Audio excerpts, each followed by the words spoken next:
Welcome to my YouTube channel Sunita Srivastava Gyanshala. और बच्चों, अब आपके एग्जाम आने वाले हैं तो तैयारी कैसी चल रही है? खूब मन लगाकर पढ़ना ताकि अच्छे अंकों से आप आगे पास हो सको। तो बच्चों, आज हम लोग अपनी क्लास 8th में अभ्यास कार्य पुस्तिका विज्ञान में पढ़ेंगे इकाई 15 कार्बन और उसके यौगिक। तो समय को बिना गवाए हुए बच्चों बहुत जल्दी शुरू करते हैं। हमारा पहला प्रश्न है, निम्नलिखित प्रश्नों के सही विकल्प छांटिए। इनमें से कार्बन किसमें नहीं पाया जाता है? पेंसिल, कागज, कोयला, सूर्य का प्रकाश। तो बच्चों, सूर्य के प्रकाश में कार्बन नहीं पाया जाता। बाकी सभी जितने भी सजीव होते हैं वो सब जगह कोयला पाया जाता है। मुक्त रूप से कार्बन किसमें मिलता है? चूना पत्थर, धावन सोडा, हीरा और साबुन।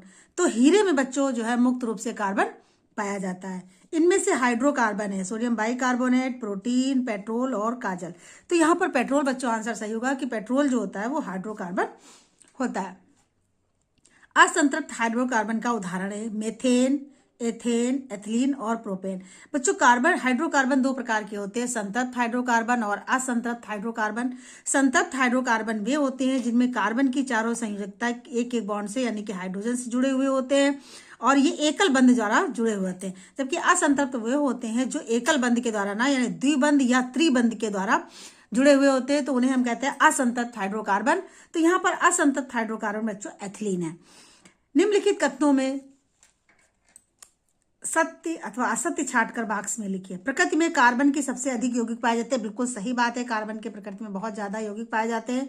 कार्बन का प्रतीक सी है, तो ये बच्चों गलत है। कार्बन का प्रतीक जो होता है वो सी होता है, तो यह असत्य हो गया। ग्रेफाइट कार्बन का क्रिस्टलीय रूप है, ये भी बिल्कुल सही बात है। लकड़ी का कोयला कार्बन का अपर रूप नहीं है, ये गलत है क्योंकि लकड़ी का कोयला कार्बन का अपर रूप है। क्रिस्टलीय रूप से कार्बन परमाणु निश्चित क्रम में व्यवस्थित रहते हैं, ये बिल्कुल सही बात है क्योंकि कार्बन के जो परमाणु होते हैं वो निश्चित क्रम में व्यवस्थित रहते हैं। अगला प्रश्न है हमारा, क्या बनता है जब लकड़ी को आंशिक रूप से जलाते हैं? लकड़ी को जब आंशिक रूप से जलाते हैं तो कोयला बनता है यानी कास्ट चारकोल बनता है। जलते दिए की लौ के ऊपर उल्टा चम्मच रखते हैं, लैंप ब्लैक उसे कहते हैं। जो काली खा जाती है, काली के चम्मच रखते तो पहले उसमें कहते थे काजल पार के लगाया जा रहा है, तो उसे बोलते हैं ब्लैक, लैंप ब्लैक। चीनी तथा सांद्र गंधक के अम्ल यानी सल्फ्यूरिक अम्ल को जब मिलाते हैं तो सुगर चारकोल बनता है।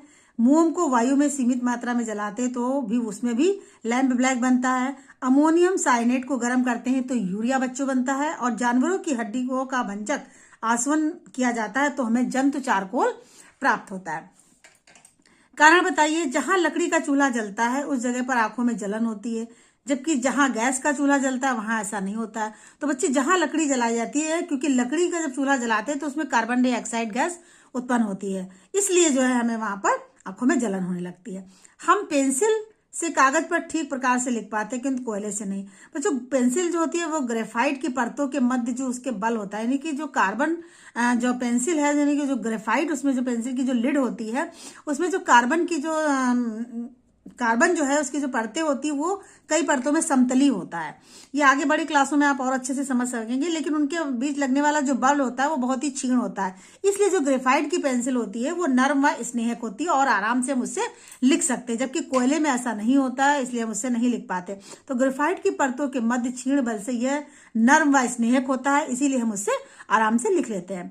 हीरा क्यों सबसे कठोर प्राकृतिक पदार्थ है? कार्बन परमाणुओं की चतुष्फलीय व्यवस्था के कारण जो होता है, यानी कार्बन प्रकार की जो होता है उसकी चतुष्फलीय जो व्यवस्था होती है इस तरह से इलेक्ट्रॉनों से यानी और कार्बन के जितने जुड़े हुए होते हैं उनकी जो व्यवस्था होती है उसके कारण से जो है ये कठोर होता है।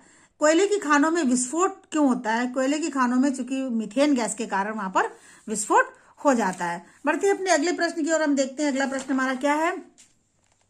यहाँ पर देखिए बच्चों, निम्नलिखित खाली स्थानों में 6 कार्बनिक और 6 अकार्बनिक पदार्थों के नाम लिखे। तो कार्बनिक पदार्थ तो बहुत है बच्चों, मीथेन, यूरिया, चीनी, हीरा, धावन सोडा, डीजल और भी आप लिख सकते हैं। अकार्बनिक पदार्थ सूर्य का प्रकाश, सल्फ्यूरिक अम्ल, नमक, चांदी, सोना, जल।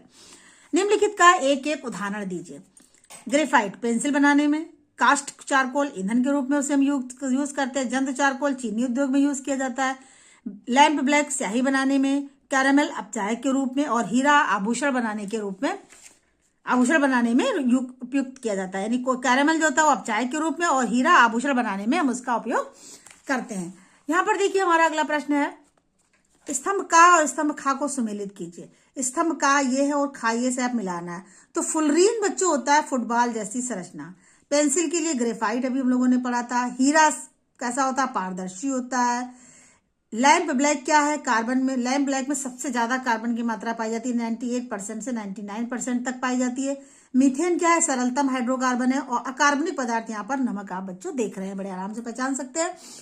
हमारा अगला प्रश्न है, उपयुक्त शब्दों से खाली स्थान को भरिए। कार्बन, घरेलू ईंधन, CH4 प्लस CO2, द्रवित हाइड्रोजन, बॉयलर। मिट्टी का तेल, लकड़ी, कोयला, द्रवित पेट्रोलियम गैस यानी LPG क्या है? ये सब घरेलू ईंधन के उदाहरण हैं। गोबर गैस गैसों का मिश्रण है, तो गोबर गैस है बच्चों CH4 प्लस CO2 गैसों का मिश्रण होता है। ईंधन का आवश्यक अवयव क्या है? कार्बन है ईंधन का आवश्यक अवयव। गन्ने की खोई का प्रयोग चीनी मिल के में होता है, कहाँ होता है? बॉयलर में होता है। रॉकेट ईंधन के रूप में प्रयोग किया जाता है, कौन सा ईंधन वहां पर? द्रवित हाइड्रोजन वहां पर यूज किया जाता है। एक मोमबत्ती चित्रानुसार जलाइए, बारीकी से अवलोकन करिए तथा निम्नलिखित प्रश्नों के उत्तर दीजिए। का वाला मोमबत्ती में क्या जलता है? मोम, धागा या दोनों? तो बच्चों वहां पर जो है मोम और धागा दोनों जलते हैं। धागा है और मोम जो है जलता भी है और पिघलता भी है मोम, लेकिन थोड़ी मात्रा में वो जलता भी है। मुख्य रूप से जलने वाला पदार्थ किस अवस्था में होता है? ठोस, द्रव अथवा गैस? तो तीनों ही अवस्था में होता है। अगला प्रश्न है, मोमबत्ती की लंबाई धीरे धीरे कम क्यों हो जाती है? क्योंकि मोम के पिघलने के कारण। धीरे धीरे फूंक मारने से मोमबत्ती नहीं बुझती, किंतु जोर से फूंक मारने पर मोमबत्ती बुझ जाती। क्यों? जब हम जोर से फूंक मारने पर मोमबत्ती तथा मोमबत्ती के मोम का जो ताप होता है वो फूंक मारते हैं तो ठंडा हो जाता है, इस कारण वो बुझ जाता है। निम्नलिखित गद्यांश को दिए गए शब्दों में उचित प्रकार से पूरा कीजिए। कार्बन डाइऑक्साइड, धुआं, सांस, स्वच्छ कार्बन, प्रदूषित, पेड़ पौधे, सौर ऊर्जा। लकड़ी के स्थान पर LPG एक ईंधन है। कैसा ईंधन है? स्वच्छ ईंधन है। खेतों में गेहूं की पुआल यानी पराली को जलाने से वायुमंडल में किसकी मात्रा बढ़ जाती है? कार्बन डाइऑक्साइड की मात्रा बन जाती है। जब कार्बन डाइऑक्साइड की मात्रा बढ़ेगी तो क्या होगा? हमें सांस लेने में तकलीफ होती है।